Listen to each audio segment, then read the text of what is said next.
भूमिका निभा रहा है इसमें। बिल्कुल महत्वपूर्ण भूमिका यहाँ पर महिलाओं की ओर से एक निर्णायक तौर पर निभाई जा रही है। और देखिए इसी प्रकार का रुझान हमने तब भी देखा था जब महिलाएं जो है निर्णायक भूमिका में थी, चाहे मध्य प्रदेश चुनाव की हम बात करें या बाकी राज्यों के चुनाव करें। ऐसे में महिलाओं पर जो फोकस राजनीतिक दलों का रहता है वो बीते सालों में हमने देखा है सबसे ज्यादा बड़ा है।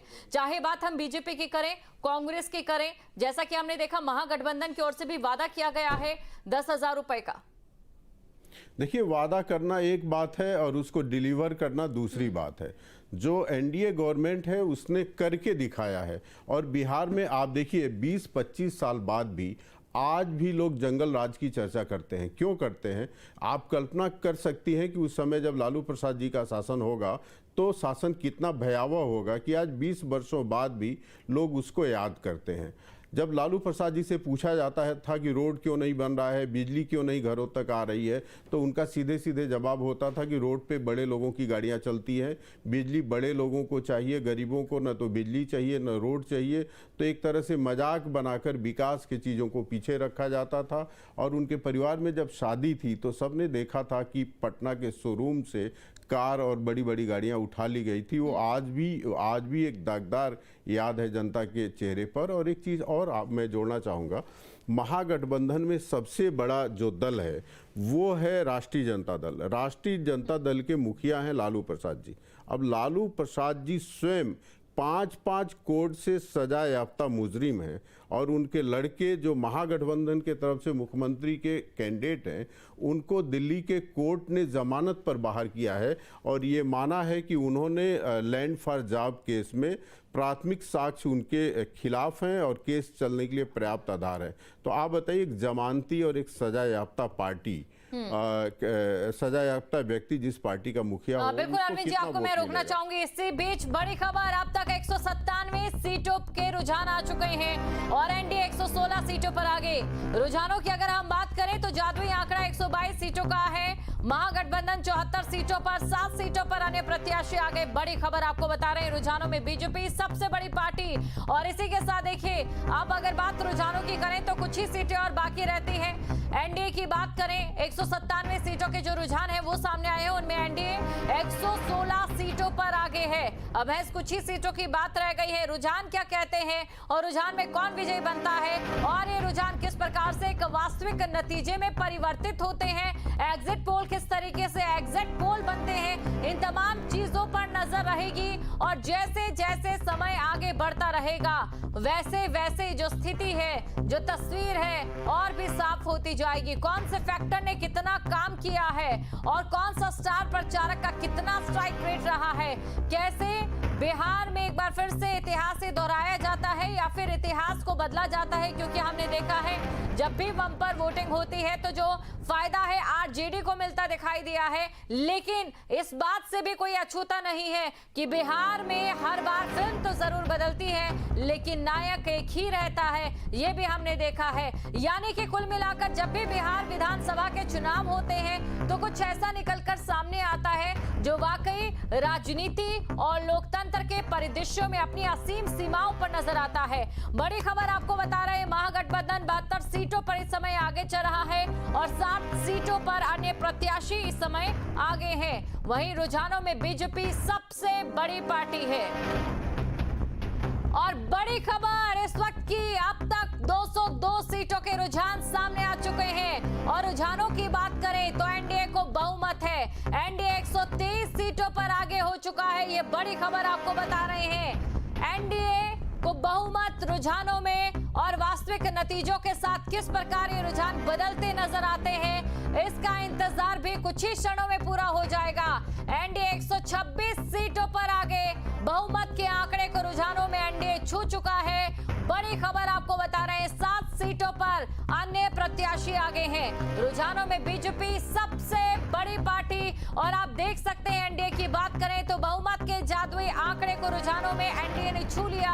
और बात अगर महागठबंधन की करें तो महागठबंधन 74 सीटों पर, और साथ ही बात अगर अन्य की करें तो अन्य 7 सीटों पर। ये बड़ी खबर आपको बता रहे हैं। देखिए, बात अगर करें एनडीए की तो एनडीए का ये जो आंकड़ा लगातार आगे बढ़ रहा है इसमें कोई दो राय नहीं है कि चाहे बात जेडीयू की करें, बात अगर बीजेपी की करें या बाकी क्षेत्रीय दलों की करें, तो तमाम इस आंकड़े तक पहुंचाने के लिए ये तमाम दल जो है एनडीए में मेहनत करते नजर आ रहे हैं, जिसका जो एक परिदृश्य है वो सीटों में भी नजर आ रहा है। वहीं बात अगर महागठबंधन की करें तो कहीं ना कहीं कांग्रेस इस रेस में कहीं पीछे चल रही है, जिसका जो असर है वो रुझानों में महज महागठबंधन को 74 सीटों पर ही दिखाई दे रहा है। बड़ी खबर आपको बता रहे हैं, महागठबंधन 74 सीटों पर आगे है और 7 सीटों पर अन्य प्रत्याशी आगे हैं। लेकिन बात करें अगर एनडीए की, तो देखिए जैसे जैसे समय बढ़ रहा है वैसे वैसे आप देख सकते हैं रुझान का जो एनडीए का आंकड़ा है वो भी बदलता हुआ तेजी से आगे बढ़ रहा है।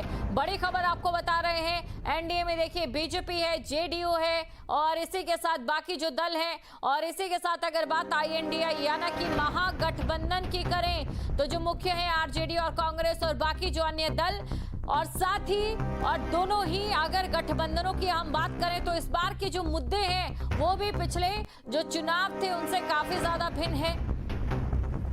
अरविंद जी हमारे साथ लगातार बने हुए हैं। अरविंद जी देखिए, रुझानों में बीजेपी ने तो एनडीए ने तो बहुमत ले लिया है और इसी के साथ अब देखने वाली बातें रहती है कि कुछ क्षणों के इंतजार के बाद किस प्रकार के वास्तविक नतीजे रहते हैं।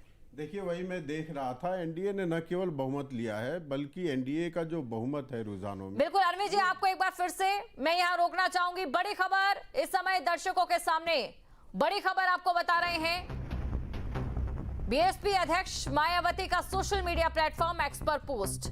छत्तीसगढ़ में बाबा गुरु घासीदास जी पर टिप्पणी को लेकर उन्होंने पोस्ट किया है। बाबा गुरु घासीदास जी पर टिप्पणी जातिवादी मानसिकता है, ऐसे कथावाचकों पर छत्तीसगढ़ सरकार तुरंत कार्रवाई करे, जातीय द्वेष फैलाने वालों पर सख्त अंकुश लगाया जाए। अमर्यादित टिप्पणी से सतनामी समाज में भारी आक्रोश, समाज के आत्मसम्मान पर आघात। तो ये उनकी ओर से पोस्ट किया गया और पोस्ट कर उन्होंने आपत्ति जताई है टिप्पणी को लेकर। बीएसपी अध्यक्ष मायावती का सोशल मीडिया प्लेटफॉर्म एक्स पर यह पोस्ट। छत्तीसगढ़ में बाबा गुरु घासीदास जी पर टिप्पणी को लेकर उन्होंने पोस्ट किया, बाबा गुरु घासीदास जी पर टिप्पणी जातिवादी मानसिकता, ऐसे कथावाचकों पर छत्तीसगढ़ सरकार तुरंत कार्रवाई करे, जातीय द्वेष फैलाने वालों पर सख्त अंकुश लगाया जाए। अमर्यादित टिप्पणी से सतनामी समाज में भारी आक्रोश। और चलिए अब वापस लौटते हैं हम बिहार विधानसभा चुनाव की ओर, जहां पर रुझान आपके सामने है और हमारे साथ राजनीति के एक्सपर्ट अरविंद जी भी मौजूद हैं। अरविंद जी, इस समय हम दे रहे थे हमें जवाब कि किस प्रकार जो एनडीए ने जादुई आंकड़ा छुआ है और ये क्या दर्शाता है। अरविंद जी देखिए, एनडीए ने न केवल जादुई आंकड़ा छुआ है बल्कि 2/3 बहुमत के तरफ एनडीए की जो संख्या है वो अग्रसर है। और मैं तो कहता हूँ इसका कारण ये है कि जो राजनीति होती है वो कोई पार्ट टाइम जॉब नहीं होता, ये फुल टाइम जॉब होता है। और कांग्रेस की स्थिति जैसे स्क्रीन पे दिख रही है, 7 सीटें केवल, उनके जो नेता थे, जो बिहार के जनता के जिन इश्यूज को उठाना चाहिए, जनता से जुड़े मामलों को उठाना चाहिए, उस समय राहुल गांधी जी घुसपैठियों की लड़ाई लड़ रहे थे। ऐसा लग रहा था वो इस पक्ष में खड़े हो गए हैं कि जो घुसपैठिए आए हैं किसी भी कीमत पे उनका नाम नहीं कटना चाहिए। उन्होंने बिहार के जनता से जुड़े किसी मुद्दे को नहीं उठाया, न सड़क का उठाया, न बिजली का उठाया, न पानी का उठाया, न शिक्षा का उठाया, न स्वास्थ्य का उठाया। और उससे भी बड़ी बात यह है कि बीच चुनाव में वो विदेश चले गए। तो जब तक आप जनता के बीच में नहीं रहेंगे और जनता के बीच में बने रहकर जनता के मुद्दों को नहीं उठाएंगे, केवल सरकार की आलोचना करने से और ऐसे मुद्दों को उठाने से जो वास्तविक धरातल पे नहीं है, मुझे लगता है वही परिणाम आएंगे जो इस समय परिणाम दिखाई दे रहे हैं। जी बिल्कुल अरविंद जी, यहाँ पर मुद्दों की आपने बात कही है और बिल्कुल सटीक ये बात यहाँ पर इसलिए भी बैठती नजर आती है। हमने देखा है बीजेपी को अक्सर जहाँ पर विधानसभा चुनाव होते हैं वहां पर आरोप भी बीजेपी पर ये लगता है कि बीजेपी जो है राष्ट्रीय मुद्दों को तरजीह देती है।